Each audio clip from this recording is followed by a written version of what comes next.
Comenzamos esta segunda parte de conclusiones utilizando la etiqueta #ConcluValdetti, numeral ConcluValdetti. Sus comentarios con esta etiqueta, por favor, a mi cuenta en Twitter, @soyfdelrincón, @soyfdelrincón, #ConcluValdetti con doble T.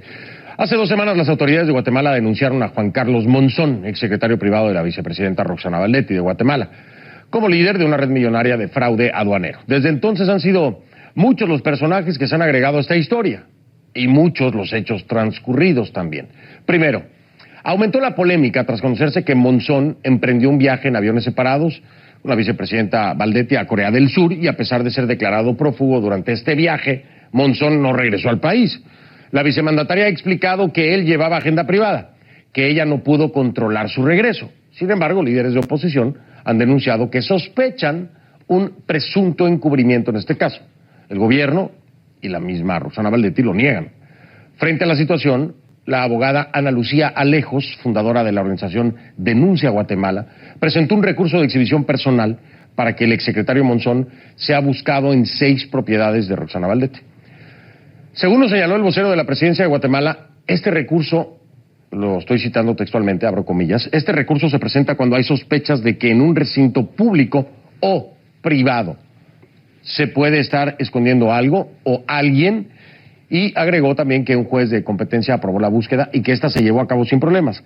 También nos informó que este miércoles se revisaron campamentos del ejército en busca de Monzón y que tampoco encontraron a nadie. La abogada que interpuso el recurso, que es una abogada privada, no del Estado, ha dicho que desde entonces ha recibido amenazas vía telefónica contra su integridad física. Asegura que la han amenazado con quitarle legalmente a sus hijos e incluso de asesinarla si no desiste de su interés en el caso Monzón. Alejos dice no estar segura de dónde vienen las amenazas, pero, y la cito textualmente, dice ella, abro comillas, lo más seguro es que vienen del gobierno, cierro comillas. Esto según su versión, ¿no? Al ser consultados, el vocero de prensa dijo que, abro comillas, era la primera vez que escuchaba sobre estas amenazas que la invitaba a presentar el caso ante las autoridades correspondientes y que él no cree que dentro del gobierno de Otto Pérez Molina se haga esa práctica. Pero Alejos no es la única persona afectada. Mario Paz Montes, el juez que autorizó el cateo en las propiedades de Valdetti, ha sido demandado, ¿sí? Demandado por el esposo de la vicepresidenta, por considerar como ilegal esta acción. Hasta ahora el gobierno no se ha pronunciado sobre este caso en particular. Sin duda hay mucha tela por donde cortar, hay muchas voces, hay mucho movimiento en Guatemala, hay muchas capas en esta historia. Vamos con una de las capas y con una de las protagonistas.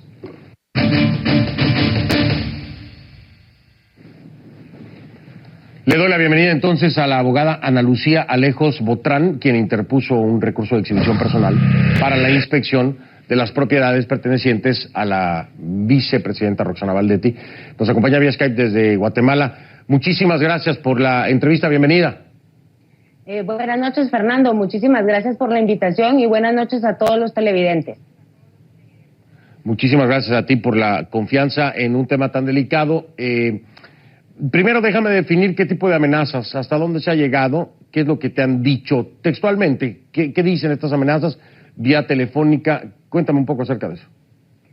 Bueno, pues directamente a mí no me han llamado. Ha sido a amigos míos, a mi familia, y la verdad es que han estado utilizando un vocabulario soez para que yo deje de estar interviniendo en esto. Me dijeron que no me meta en lo que no me importa y que si insisto en seguir presionando con esto, me van a reactivar procesos o activar con más fuerza procesos que se están llevando ya de mi vida íntima, de mi vida privada, que tienen que ver con la custodia de mis hijos, y que si con eso no entiendo, entonces me voy a la cárcel o, en todo caso, pues entonces, pues, que me van a matar.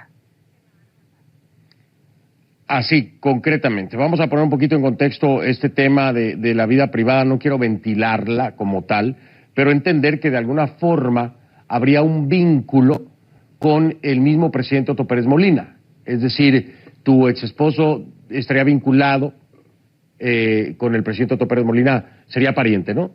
Correcto. La primera dama de la nación es hermana por parte de mamá de mi ex suegra, de la abuela de mis hijos. sea, el presidente y la primera dama son tíos, abuelos de mis hijos. Tíos, abuelos de tus hijos. De ahí es que viene el vínculo, de ahí es que vendría el conocimiento precisamente de tu situación particular, porque bueno, es un tema familiar, es una relación que no terminó en las mejores condiciones y hay pues un litigio que es algo muy personal y que no estamos para hablar de eso, pero era para poner en contexto a nuestra audiencia para que entiendan por qué habría amenazas de quitarte legalmente a tus hijos y en qué vinculación hacia el poder pudiera existir esta amenaza como tal. Entender por qué decides, junto con otro colega tuyo, presentar este habeas corpus. ¿Por qué ustedes deciden hacerlo a mutuo propio? Porque, pues, bueno, además de la fundación, no estás trabajando para nadie más que te haya pedido que se hiciera este habeas corpus para que se hiciera la revisión de los domicilios de las propiedades de Roxana Valdetti. ¿Por qué lo deciden? Eso es correcto, Fernando. Nosotros decidimos tomar la decisión porque tenemos una obligación como ciudadanos guatemaltecos, pero sobre todo también tenemos una obligación para con nuestros hijos, de poderlos ver a los ojos y decirles que si tuvimos el poder de hacer algo para mejorar nuestro país, lo hicimos dentro de la medida de nuestras posibilidades. Nos encontrábamos sumamente preocupados de ver la lentitud con la cual el sistema estaba operando. Se sabía que Juan Carlos Monzón Rojas estaba prófugo y no mirábamos que se estuvieran realizando ningún tipo de allanamiento. Lamentablemente, en Guatemala ya tenemos el antecedente del caso Parlacén, en donde los policías que iban a declarar en contra de altas estructuras del gobierno fueron asesinados justo antes de rendir su primera declaración. Entonces, es precisamente la razón por la cual sentimos que la vida del señor Monzón Rojas está en peligro y es eminente y súper importante que él rinda su primera declaración porque Guatemala tiene sed de justicia y a través del testimonio del señor Juan Carlos Monzón Rojas es que Guatemala va a tener justicia porque entonces se va a poder destapar verdaderamente quiénes son las estructuras del gobierno y también los grandes empresarios que son evasores.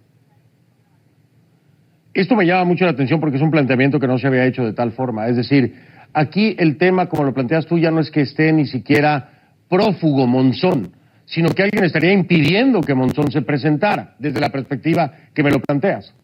Correcto, eso es precisamente porque él era la mano derecha de la vicepresidenta y no podemos ser ingenuos de pensar de que ella no sabía nada. Definitivamente el señor Monzón Rojas tiene muchísimo de qué hablar y la primera interesada en que el señor no aparezca y rinda su testimonio es en efecto el señor Monzón Rojas, la vicepresidenta Roxana Valdetti, que como se ha podido ver, ella ha sido protagonista no solo de este caso en temas de corrupción, sino que son bastantes. Lamentablemente ya con Guatemala despertó, ya están desangrando al país, están robando de una manera descarada, mientras todos nuestros niños se mueren de hambre, los hospitales no tienen insumos y tenemos muertos a diestra y siniestra todos los días porque no hay seguridad en Guatemala, porque esta gente se está robando el dinero y tiene más dinero de lo que se puedan gastar en 100 vidas.